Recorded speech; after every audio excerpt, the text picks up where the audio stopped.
Bismillahirrahmanirrahim. Assalamualaikum warahmatullahi wabarakatuh. Alhamdulillahirabbil alamin wassalatu wassalamu ala asyrafil anbiya'i wal mursalin sayyidina Muhammadin wa ala alihi wa sahbihi wa man tabi'ahum bi ihsan ila yaumiddin. Tsumma amma ba'd. Kaum muslimin yang dimuliakan Allah Subhanahu wa taala, ternyata Syekh Ibnu Taimiyah rahimahullah termasuk salah seorang ulama yang membolehkan tahlilan. Dalam Majmu' al-Fatawa jilid 24 halaman 324. Ini kitabnya. Syekh Ibnu Taimiyah rahimahullah ta'ala pernah ditanya, wasu'ila amman halala sab'ina alfa marrah ahdahu lil mayyiti yakunu bara'atan lil mayyit minan nar hadithun sahihun amla wa idha halala al insanu wa ahdahu ilal mayyiti yasilu ilaihi thawabuhu amla. Beliau rahimahullah ta'ala pernah ditanya tentang seorang yang halala, maksudnya di sini mengucapkan kalimat la ilaha illallah, la yuhallilu tahlilan. Maka acara ataupun tradisi tahlilan itu dari kata ini, halala yuhallilu tahlilan, artinya mengucapkan la ilaha illallah. Beliau ditanya tentang seorang yang mengucapkan la ilaha illallah sab'ina alfa marrah, 70.000 kali, kemudian dihadiahkan ucapan itu ataupun kalimat la ilaha illallah itu kepada mayit. Kemudian hal ini akan menjadi bara'atan lil mayyiti minan nar, akan menjadi pelepas mayit dari api neraka. Apakah dalam hal ini ada hadis yang sahih atau tidak? Kemudian juga beliau ditanya tentang seorang yang mengucapkan tahlil la ilaha illallah, kemudian menghadiahkan ucapan itu kepada mayit, apakah hal itu akan sampai pahalanya kepada mayit atau tidak? Fa'ajab, kemudian Syekh rahimahullahu ta'ala menjawab, idza halal insanu hakada sab'una alfan au aqalla au aktsara wa uhdiyat ilaihi nafa'ahullahu bidzalika wa laysa hadza haditsan sahihan wala dha'ifan wallahu a'lam. Beliau menjawab, apabila seorang mengucapkan tahlil seperti ini, hakada, seperti ini, sab'una alfan, 70.000 kali atau kurang daripada itu atau lebih banyak daripada itu, kemudian wa uhdiyat ilaihi, kemudian dihadiahkan kalimat la ilaha illallah ini kepada mayit, maka Allah Subhanahu wa ta'ala akan memberikan kemanfaatan kepada mayit itu bidzalika, dengan ucapan la ilaha illallah tersebut. Dan dalam hal ini tidak ada hadis yang sahih ataupun yang dhaif. Kaum muslimin yang dimuliakan Allah Subhanahu wa taala, dari jawaban Syekh Ibnu Taimiyah rahimallahu taala di sini, ternyata beliau rahimallahu taala membolehkan tahlilan. Tahlilan dalam arti melantunkan kalimat la ilaha illallah sekian kali, kemudian dihadiahkan kepada mayit. Dan sebenarnya acara tahlilan yang diamalkan oleh kaum muslimin atau bisa dikatakan mayoritas kaum muslimin di Indonesia ini juga seperti itu, substansinya sama, yaitu menghadiahkan atau ihda'us tsawab, menghadiahkan pahala kepada mayit dengan membaca Al-Qur'anul Karim, membaca zikir tahlil dan semisalnya, doa, kemudian dikirim dan dihadiahkan kepada mayit. Makanya kadang acara tahlilan itu istilahkan dengan kirim doa atau kirim tahlil, seperti itu di masyarakat kita. Ini sama, substansinya sama, ya, inti masalahnya sama, cuma tahlil versi Syekh Ibnu Taimiyah dengan versi kaum muslimin dan para ulama muslimin di Indonesia ini. Cuma mungkin versinya Syekh Ibnu Taimiyah ini lebih sederhana, ya, tapi kalau versi yang kaum muslimin di Indonesia itu lebih komplit begitu. Jadi sama.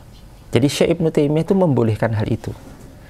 Kemudian yang kedua, Syekh Ibnu Taimiyah rahimahullahu taala di sini menentukan bilangan zikir tahlil sab'una alfan au aqal au aktsar. Beliau tidak mempermasalahkan masalah penentuan jumlah bilangan zikir di sini.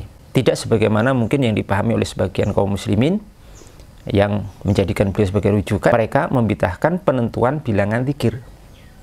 Lah di sini Syekh Ibnu Taimiyah saja sab'una alfan, 70 kali atau kurang atau lebih, tidak ada masalah situ. Beliau tidak mengatakan itu perkara yang bid'ah atau perkara yang diharamkan dalam syariat Islam. Yang ketiga, beliau Syekh Ibnu Taimiyah itu berpendapat bahwa kirim pahala dari ucapan tahlil la ilaha illallah kepada mayit itu adalah sampai dan bermanfaat. Beliau jawab dengan tegas dan lugas, sekalipun dalam hal ini kata Syekh Ibnu Taimiyah, walaysa fi hada walaysa hada haditsan sahihan wala dhaifan. Dalam hal ini memang tidak ada hadis yang sahih ataupun dhaif yang lemah. Tetapi dengan kenyataan itu beliau rahimahullahu taala tetap membolehkan ritual ini, membolehkan acara seperti ini. Kalau dikatakan tidak ada dalilnya, itu maksudnya dalil secara spesifik. Dalil membolehkan begini secara spesifik memang tidak ada. Kalau dikatakan contoh dari Nabi juga tidak ada. Nabi melakukan itu persis seperti ini juga tidak ada. Toh begitu, Syekh Ibnu Taimiyah tetap membolehkan masalah ini. Kenapa? Karena permasalahan ini atau zikir itu adalah masuk dalam masalah ibadah yang mutlaqah, ibadah yang lepas. Karena ibadah itu ada dua. Pertama ibadah muqayyadah dan ibadah yang mutlaqah. Ibadah yang muqayyadah itu ibadah yang sudah terikat dengan waktu, tempat, tata cara, dan kadar tertentu. Itu ibadah yang muqayyadah, seperti sholat. Ada syarat rukunnya, waktunya, tata caranya, dan lain sebagainya, itu sudah tertentu.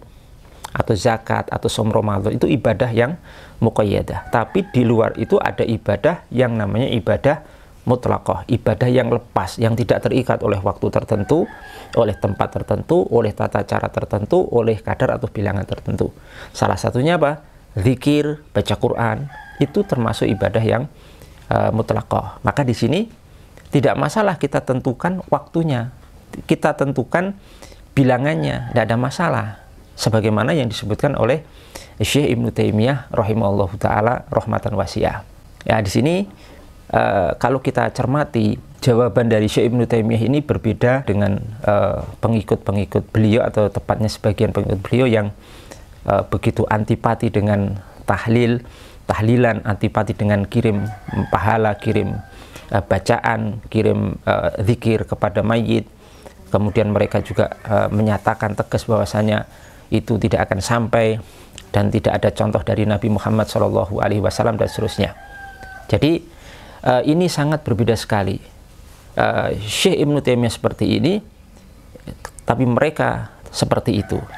Padahal mereka ini secara umum menjadikan Syekh Ibnu Taimiyah sebagai marja, sebagai referensi, rujukan utama dalam memahami agama. Tapi dalam beberapa masalah, dan cukup banyak masalah, mereka berselisih atau menyelisih Syekh Ibnu Taimiyah rahimahullahu ta'ala rahmatan wasi'ah, termasuk dalam masalah ini. Sehingga jamaah yang dimuliakan Allah Subhanahu wa taala, amaliyah kaum muslimin di Indonesia ini secara khusus itu sudah mencocoki akan jawaban ataupun pendapat para ulama kita. Dan ini apa yang disampaikan Syekh Ibnu Taimiyah ini adalah madhabul jumhur, madhab mayoritas ulama, bahkan juga termasuk madhab fikih yang 4 ya. Coba sekarang kita ingin bertanya kepada mereka-mereka yang antipati dengan masalah ini, menyikapi akan pendapat Syekh Ibnu Taimiyah di sini. Yang pertama menentukan bilangan zikir, yang kedua menyatakan sampai, kemudian yang ketiga mereka ini beliau ini juga menyatakan bahwa amaliyah seperti ini boleh walaupun tidak ada hadis yang sahih ataupun dhaif atau contoh dari Nabi. Apakah mereka berani dan konsisten untuk menyatakan bahwa pendapat Syekh Ibnu Taimiyah ini adalah pendapat yang keliru, sesat, menyesatkan, atau mendukung kebid'ahan dan semisalnya? Ini kita uji konsistensi mereka dalam hal ini. Kalau berani menyatakan hal itu kepada kaum muslimin, seharusnya juga berani mengatakan ini kepada Syekh Ibnu Taimiyah rahimahullahu ta'ala rahmatan wasi'ah. Karena acara tahlilan itu sendiri yang sudah kita katakan tadi berisi zikir, berisi bacaan Al-Quran, berisi sholawat, berisi sedekah makanan, itu semua peribadah itu ada dalilnya masing-masing ya. Jadi itu semua ada dalilnya, cuma untuk kemudian kumpulkan di waktu tertentu, di 7 hari, atau 40, 100, 1000, itu hanya teknis saja. Karena itu ibadah mutlaqah, boleh saja kita mau zikir berapa kali, boleh, karena memang tidak dibatasi. Kita mau zikir di waktu mana, di hari keberapa juga tidak ada masalah seperti itu. Jadi jangan tanya lagi contoh dari Nabi, ya, karena dalil itu tidak hanya contoh dari Nabi. Dalil itu tadi sudah disebutkan, dalil-dalilnya. Per ibadah itu ada dalil-dalilnya. Baca Quran jelas, zikir jelas, sholawat jelas, sedekah makanan jelas, semua itu ada dalilnya. Yang menjadi pertanyaan juga itu, kenapa pendapat seperti ini kurang begitu masyhur, kurang dipopulerkan di kalangan teman-teman yang mengikuti beliau, ya, teman-teman yang menjadikan beliau sebagai rujukan. Ini pertanyaan besar. Paling tidak begini, kalaupun seandainya ada sebagian kaum muslimin yang tidak tahlilan, itu tidak masalah, itu pendapat silahkan. Tapi paling tidak kita harusnya bersikap insaf, adil dalam menyikapi masalah ini, bisa berlapang dada, karena faktanya ini masalah khilafiyah istihadiyah. Kemudian juga bahkan kaum muslimin ini sudah merujuk kepada para ulama yang mu'tabar, bahkan Syekh Ibnu Taimiyah pun berpendapat seperti ini. Paling tidak kalau tidak berpendapat, hormati orang lain yang mengamalkannya. Jangan sampai kemudian melabeli dengan label-label yang tidak pantas, ya, menghukumi dengan hukum-hukum yang zalim sebagai kesesatan, kebid'ahan, ahli bid'ah, nanti masuk neraka dan seterusnya. Semoga apa yang kita sampaikan menjadi pencerahan dan tambahan wawasan untuk kita sekalian.